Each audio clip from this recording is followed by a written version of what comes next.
Hello and welcome back to my channel and to Genshin as well. So we are currently on our way to Poisson. Excuse my French accent, I studied German. Yeah, we're meeting Navia at their headquarters, I believe. Wow. Okay, that's pretty neat. I love that. Oh, hey Navia.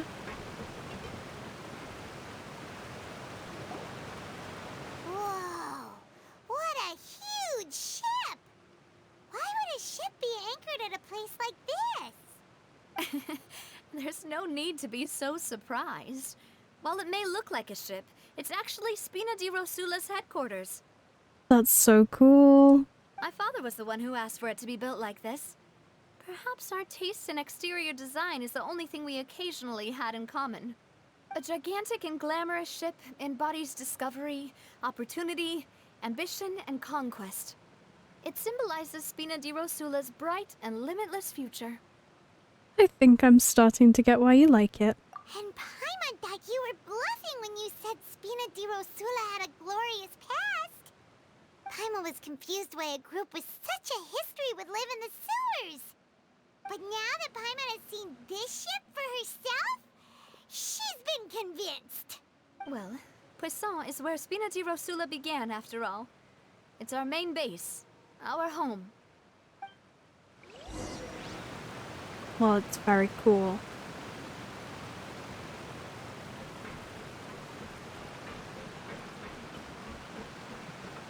And kind of loud.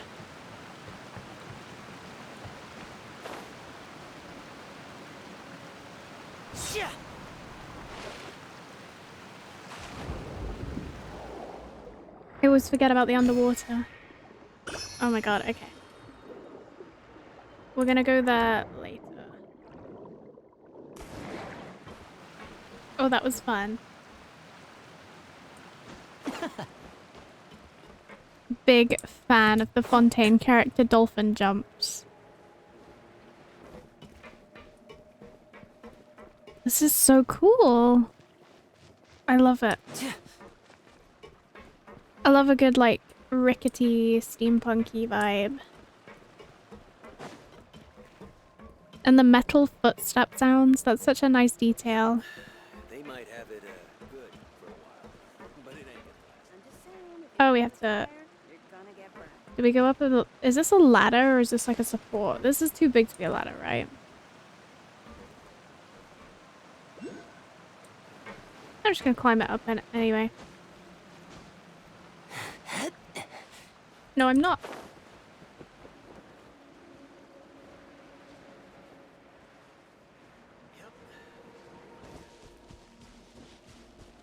I guess I just went the wrong way, my bad. I'll just climb up here.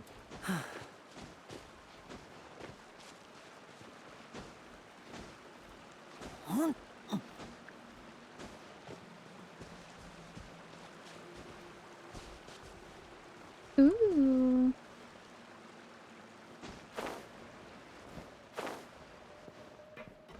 Very cool.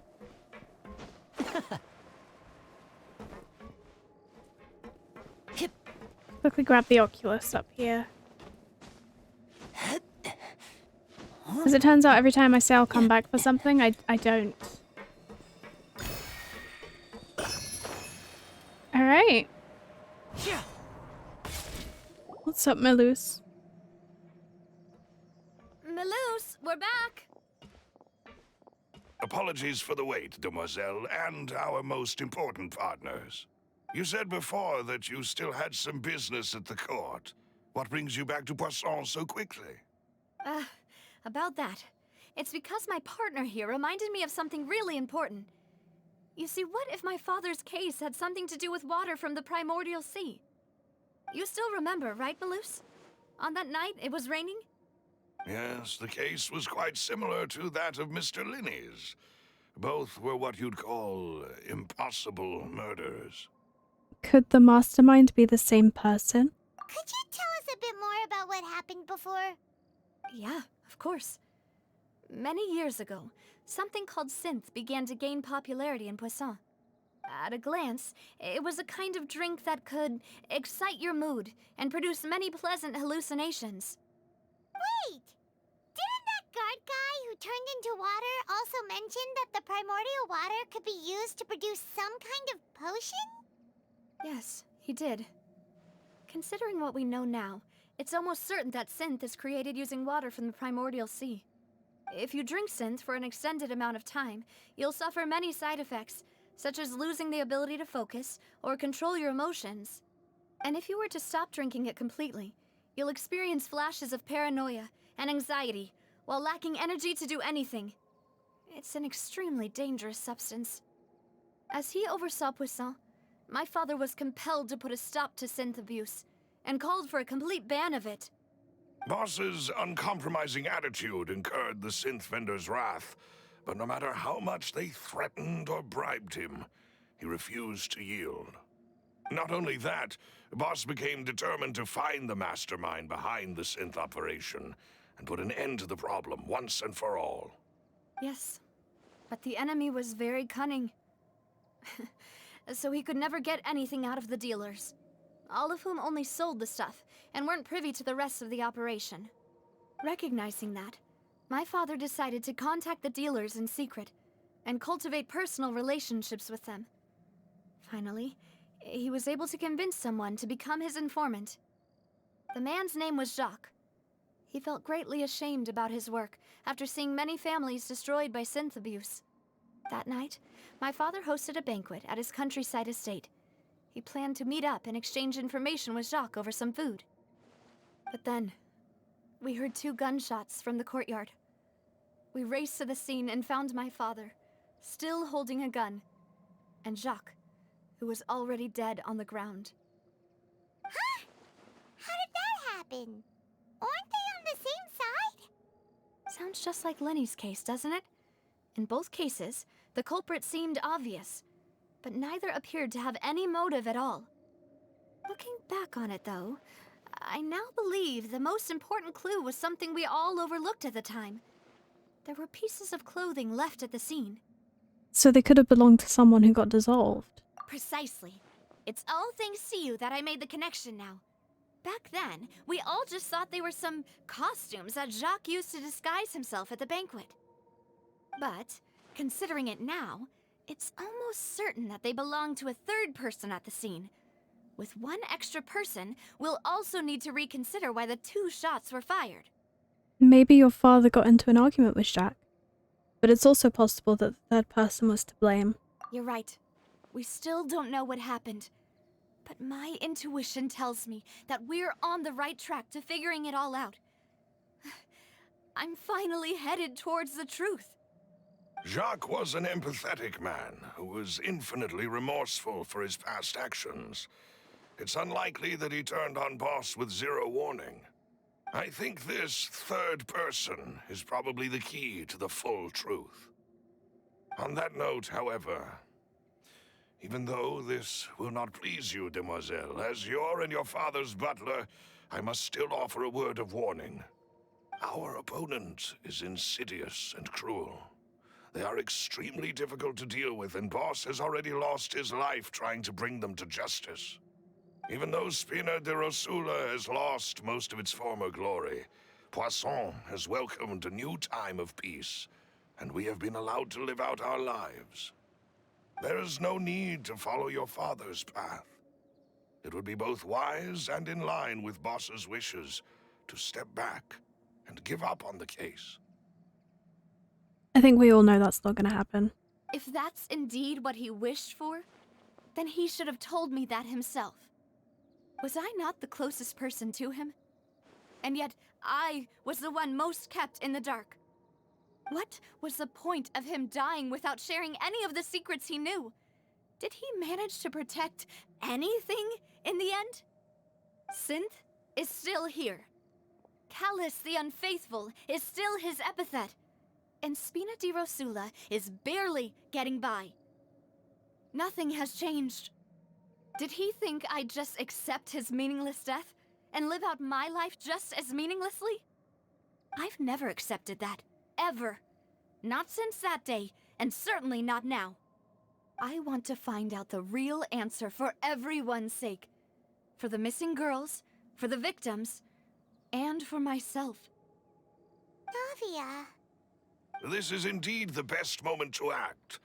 Your partner appears to be quite reliable, and more importantly, Demoiselle, I think you're also ready to take this on. So you do know something else, Maloose? Yes, I do.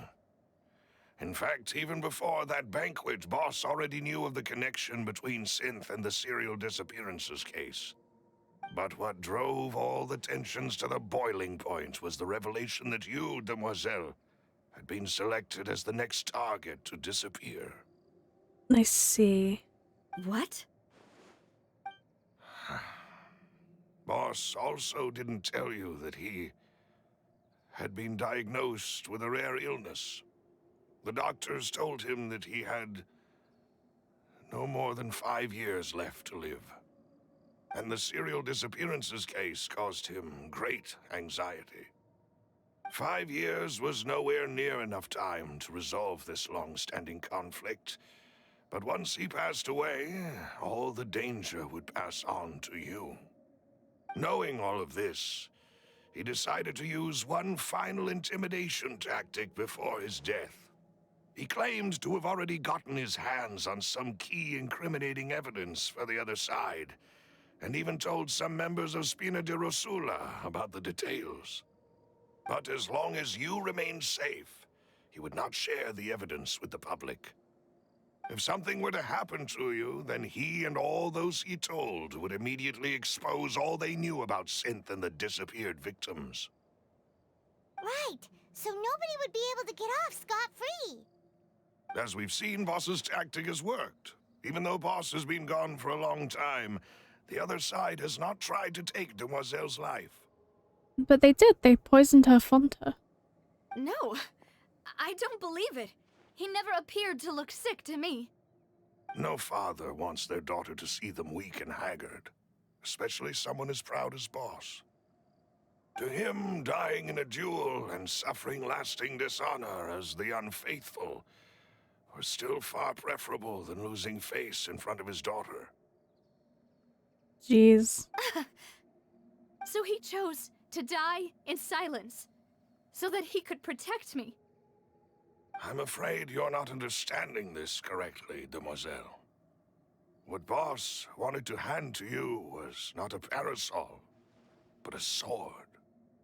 If Boss's spirit could hear you telling me that you want to find the answer for the sake of everyone involved, I'm sure he'd be extremely proud.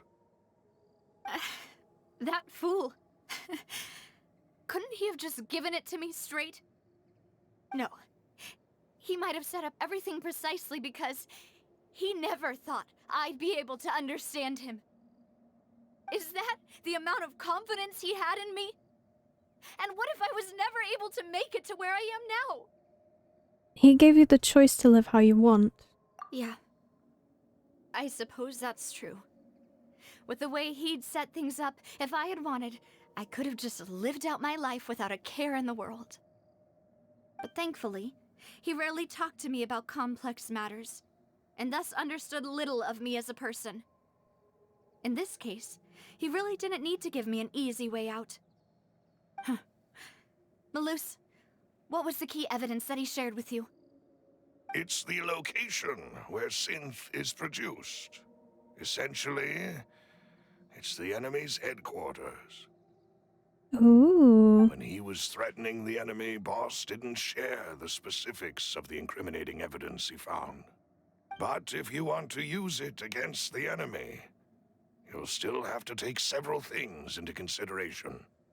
Why? If we know where the place is, can't we just go storming in? Have you not learned by now, Paimon, that that never works out? And the reason we managed to fix the Subaru stuff is because we had a huge, complex plan. You mustn't forget that we're fighting against a mysterious and dangerous organization that's been in operation for decades. There's no telling what might be lying in wait at their headquarters.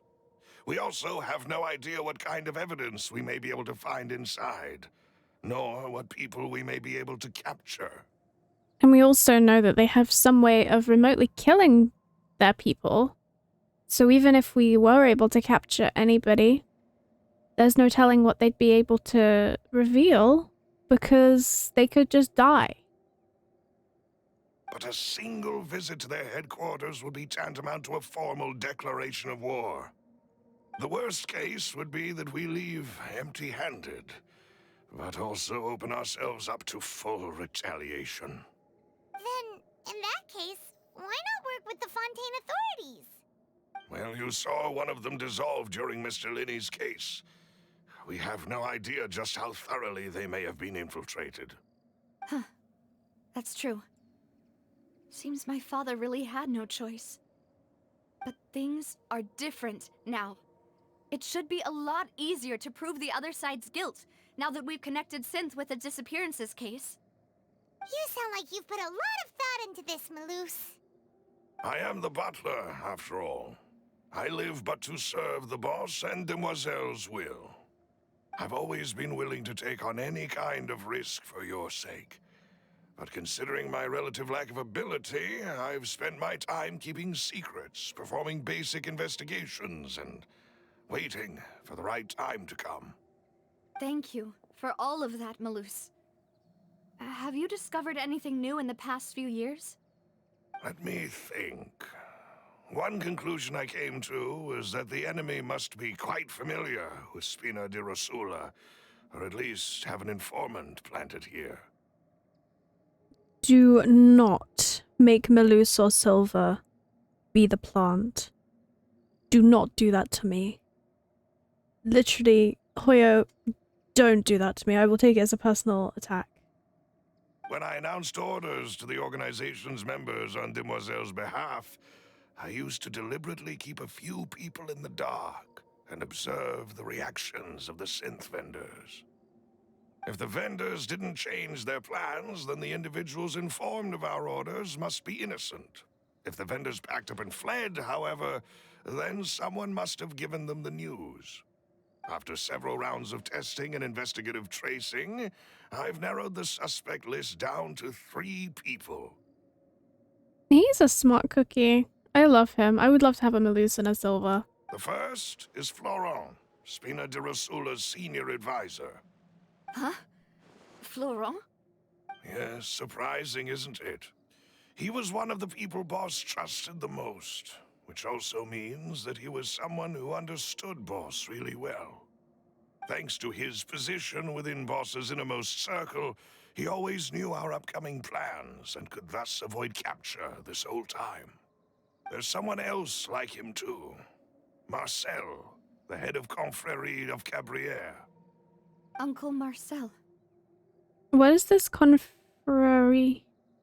It's a guild in Poisson. Boss helped it to grow to its current size and prominence. In the beginning, they were only reselling some daily goods, but now they're one of the richest guilds around with a lot of business connections in the city. So, they're like a sister organization of Spina di Rosula? Yes, you can say that. When we were fighting against the synth dealers, they provided us with plenty of support. It's a bit difficult to imagine someone using their own money to hunt down themselves. The final suspect is Thierry, the man responsible for coordinating information between Spina di Rosula and the guards. Although the guards mostly leave us to our own devices, there are still many activities we have to report to the local authorities. Since Thierry is always in the know about our current activities, he could theoretically always plan one step ahead. I see. These are all people who I communicate with quite regularly. To think that the enemy we've been fighting against has been right next to me all along, among those I trust the most. It's almost too hard to believe. If you want to investigate them, please take every precaution to not alert the quarry. Judging from our experience, the enemy is extremely cautious. Of course. And thank you, Maloose. You've provided us with a lot of great information. You're too kind, my lady. I'm just doing my duty. And before I forget, proving Boss's innocence would also mean clearing him of blame in Jacques' death. After that incident, Jacques' wife and daughter were taken into the Spina's care. They still live in Poisson today. If it might help, you could also pay them a visit. I can make the necessary arrangements. Oh, thank you so much, Malus. You really are the best. A new case awaits, my dear partner. Leave it to me. I hope we can work together to uncover the truth and end this case once and for all. Alright. Callus's case records. 3 years ago, on a rainy night, banquet goers heard 2 gunshots outside the house. When they reached the scene, Callus had a gun in his hands, and Jacques had been shot and slain. Based on the investigations done then, there was no possibility that anyone else could have done the deed and escaped, and Callus was thus adjudged to have been the culprit.